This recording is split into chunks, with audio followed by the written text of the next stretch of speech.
Ladies and gentlemen, Good evening. are you ready? Okay, here we go. You're listening to the Deal Room Podcast. Join us as we bring you the inside scoop on business sales and acquisitions. Get across trends in the area and hear the industry's best recount their real-life tips, traps, and experiences. Now, here's your host, Joanna Oakey.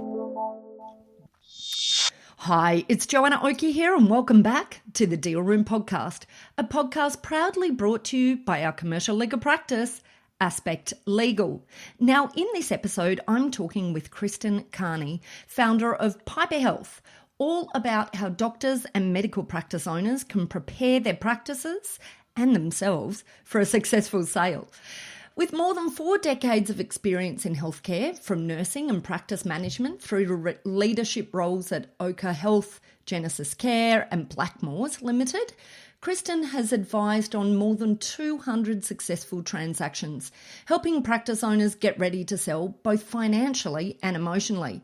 And in this episode, Kristin and I talk about what sale readiness really looks like for medical practices, how to navigate due diligence without losing momentum or confidence, and why emotional preparation is just as important as financial preparation. So let's jump in. Kristin, I just want to say a huge thank you for joining us on the Deal Room Podcast today. Thanks, Joanna. It's a real privilege. I was excited to receive the invitation, so let's enjoy the next half hour.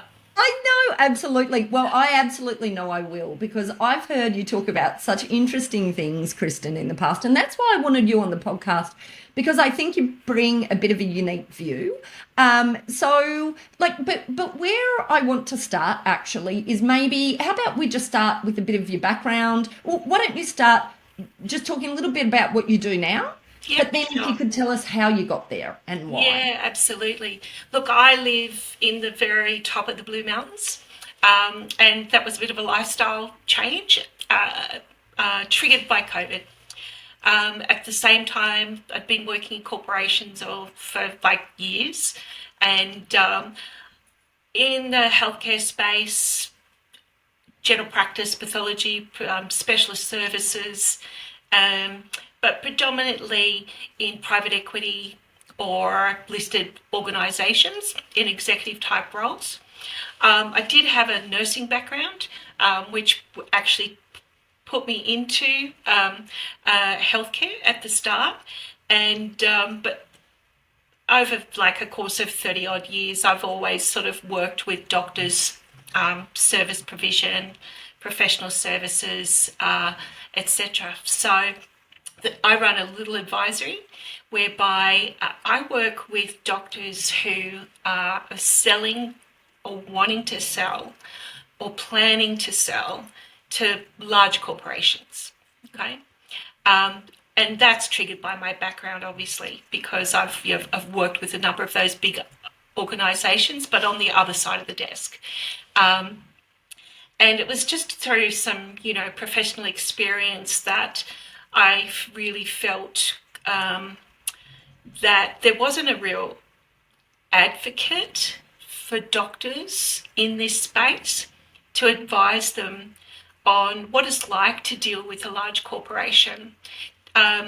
Because corporations have got, they've got a lot of staff, they've got a lot of people, they've got a lot of very smart people, they've got a lot of, a lot of time, a lot of money, but they've got a lot of pulling power and, and GPs on a whole, they have had no experience whatsoever in dealing with people who come from this kind of background. And when it comes to like negotiating the sale of their, life's work and wanting to get, a good deal and make sure everybody's protected, their staff and, the services they provide, that their legacy is protected, sometimes they can get a bit lost along the way in the process of negotiation. It can be quite intimidating when you're fundamentally a humanitarian rather than somebody who's commercial. And that's what sort of drove me to work on the other side of the table, basically, sitting on the side of the table with the doctor to try to help them navigate with their lawyer and with their accountant on how to get to that day one under a big corporate umbrella, thinking it's been a great day. It's a great day. I've made a great decision, rather than being seen, doctors I've seen and practices I've seen, they sort of like are struggling towards the finish line. You've got to drag them over the finish line, and day one is a day of regret. Yeah, you could call me an advisor, you could call me an advocate, you could call me consultant, you could call me whatever you like, to be perfectly honest, but really just to help them get the best possible outcome. And that's not just about money. That's about getting, culture fit, getting, making sure that the way they want to keep practicing medicine is is respected, and that the time spent under the new umbrella, and they will have to spend time, is really another but very positive step in their professional journey. So that's what I do. Yeah, I love it. I just love your approach. And obviously, like, fascinating that you come from sitting on the other side of the table, and so much insight that you can bring from that to the discussion. But also, I hope so. I mean, because corporations are great in many ways, and many of them are doing things really beautifully, but they are big powerhouses. There's some of them multinational.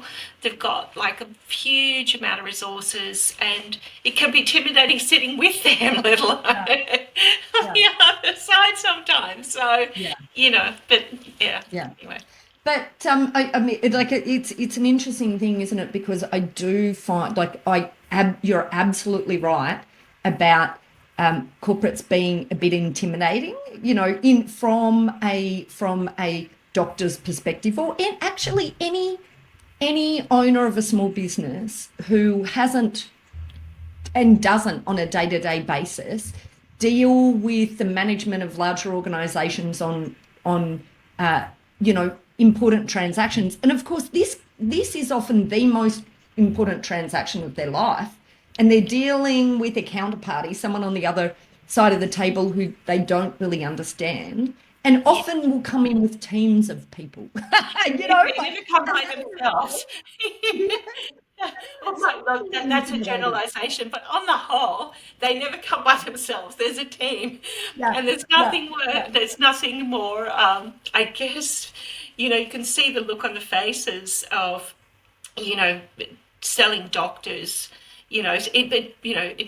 Say a large regional town or something, and they go to the airport to collect like 3 or 4 men in suits. It's like. You can just see it. It's like, wow. That's an interesting thing, because you would have thought these corporates would have understood that, and of course it's part of their process, but part of the process, I feel that bit of the process will work better if they sort of talked on the level of our doctors or our sellers, like brought less people, just come with one maybe for now. And some do, of course, and some do. And with respect to... Most don't though, right? But...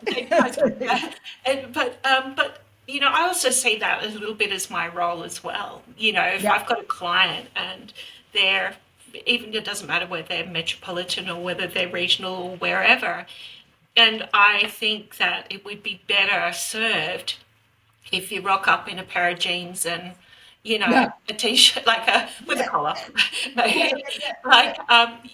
I will let them know, please don't turn up. These people don't know what EBITDA is. They don't know what ROI is. Please don't try and bamboozle them with, corporate speak, because it's just not going to fly. They're going to be embarrassed. And they're going to feel a little bit after the meeting, what was that all about? And we want to avoid that, just keep it simple. Just keep it simple. Yeah. And sometimes I feel it triggers a bit of a self-confidence issue. I feel Yeah, okay, I'm glad you agree because I just feel like it's almost like we're dealing with super smart people here, our doctors who built this business, but quite often what has happened is they've built this business as a technician, not as standing back as this, as someone who deals in the day-to-day rough and tumble of corporate business, Yeah, and so to walk into a room having felt like, gosh, I've got all this knowledge, and yet here in this room I feel like I don't really understand what's going on. And maybe I feel like here's people who are trying to find holes in everything I've done. They want all my accounts. oh, They want all my, and absolutely. Defenses are right up, walls are up, yeah, And yeah. look, and there's no question that, if you look at the way like a corporation will do an investment analysis or, evaluation, there'll be things in there that, might be benefit the corporation a little bit. And the GP and sometimes the accountant, they don't recognise it. So it also helps them to be able to negotiate with the corporation, say, hey, come on, it's not going to cost you $150,000 worth of central overheads to add this business to your, portfolio. Let's just be, let's just cut that right out, or let's just reel it in a little bit. So it's about trying to also know what the corporations want, as well as know what you don't have to give away as well. So it's not just a hand holding and I'm going to make you feel comfortable and confident, and it is also about having worked with the corporates for a number of years, knowing what they want but what is negotiable, and that definitely GPs do not understand that either. They really don't understand that either. So I love that. It's just, and it's such a good perspective, because I think, and we're talking here about GPs, but as I've said before, yeah, this it is applies, I'm sure it applies more broadly. it absolutely it does. And I guess it's just that, it's almost, I feel like, do you know what I feel like you are, Kristin? You are like the translator. You're the translator here between two different languages that are happening. Yeah, And I think that is just so, not just languages, but also modes of operation. And I just think that's so valuable. But like, let's click on some of the potential issues in this space and how you deal with them. So let's just say very practically, starting with the due diligence side, one of the issues I find is that general practice owners, doctors, and every other small business, probably under the sun as well, when they're asked for information as part of the due diligence process. I mean, number one, firstly, usually they just have no understanding of what is about to hit them in due diligence when you have a large organisation looking to buy you, right? and it's very forensic due diligence. That is the very first thing.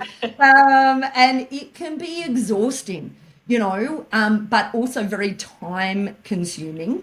And the result of that is often, and I find particularly in this industry, often it can lead to a very long lead time from a due diligence request list coming out and information actually being delivered. I'd love to hear what your experience is and how do you get ahead of that issue? Okay, there's no question that most practices, when they ring up a corporation and say, I want to sell, haven't prepared appropriately. Yep. And by preparation can take a year or two. It doesn't necessarily mean having all your P&Ls, and all your tax returns and everything done. It can mean things like, okay, you've got $200,000 worth of staff entitlements sitting here. Maybe you should try and send people on leave over the next 2 years to get that, reeled that in. So preparation, whether it be operational and financial preparation, as far as like planning to sell, then having all your ducks in a row, having everything that a corporate is going to need and is going to ask for, they really, don't understand that when you pick up a phone to corporation, it is only realistically about 10% of calls to a corporation from a practice wanting to sell are actually going to complete, because many instances they don't understand what a corporation is looking for. Yeah. And on the whole, they're pretty much looking for very similar things.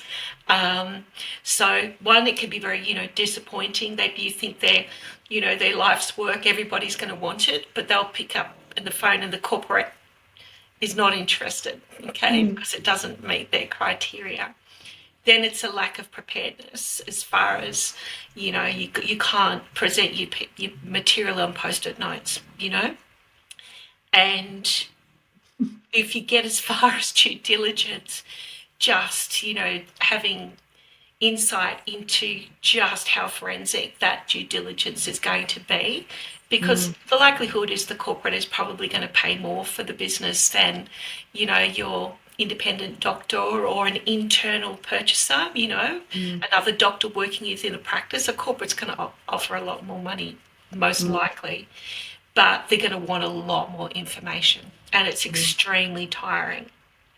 So the way I approach it is that in the first instance, I just really talk them through, are you emotionally ready? You've got to be in the right headspace. You've got to be really quite committed to this process.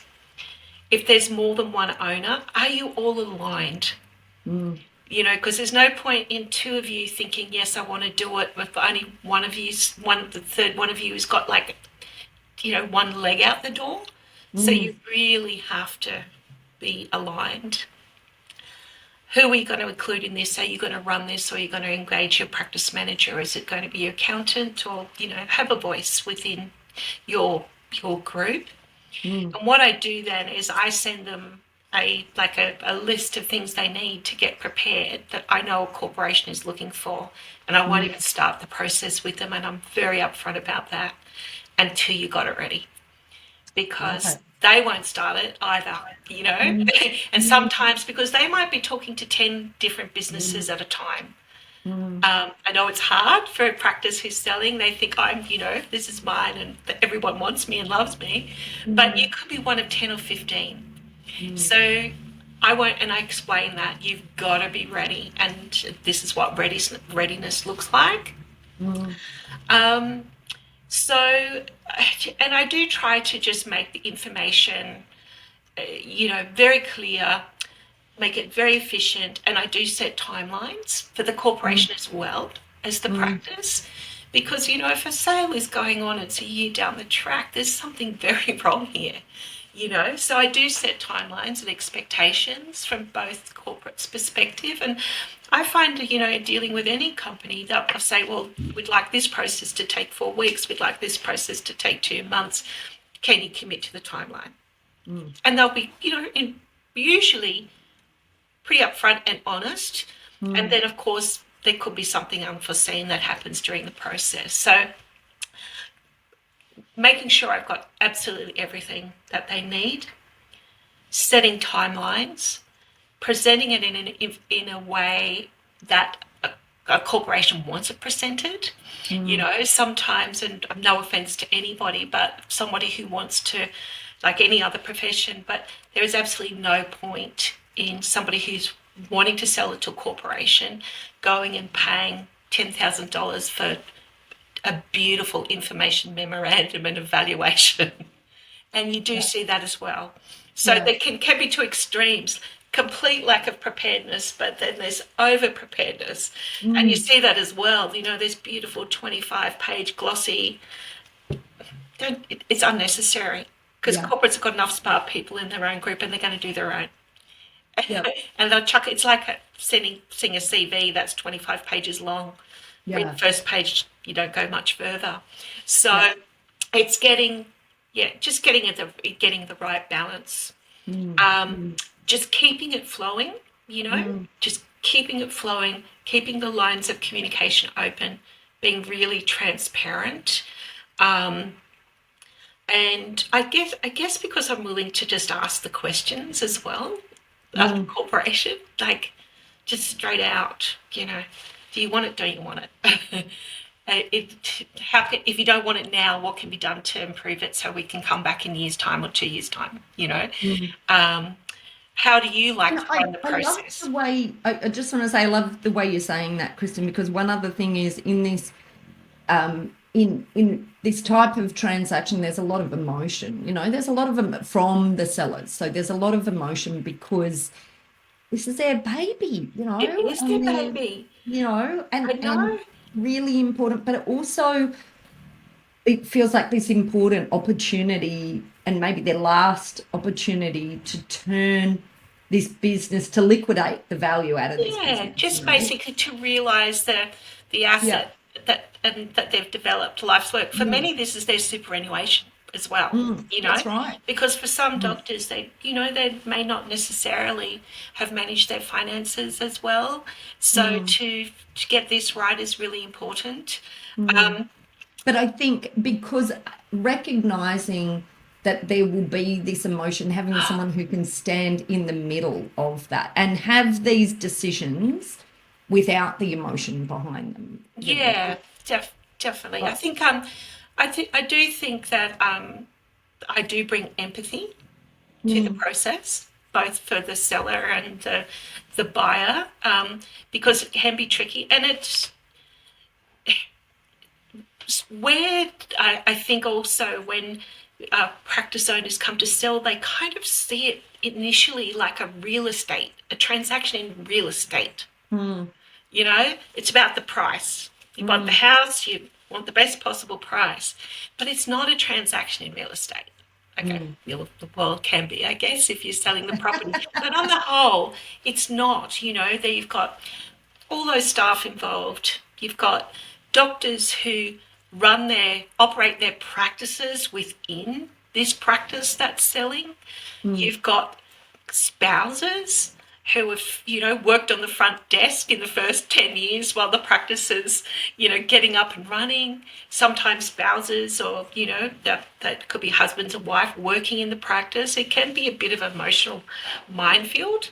And I think I can help alleviate that, by just being, calm and pragmatic and, empathetic, but this is what's going to happen, this is what's likely to happen, this is what you need to do, and this is what you need to think about.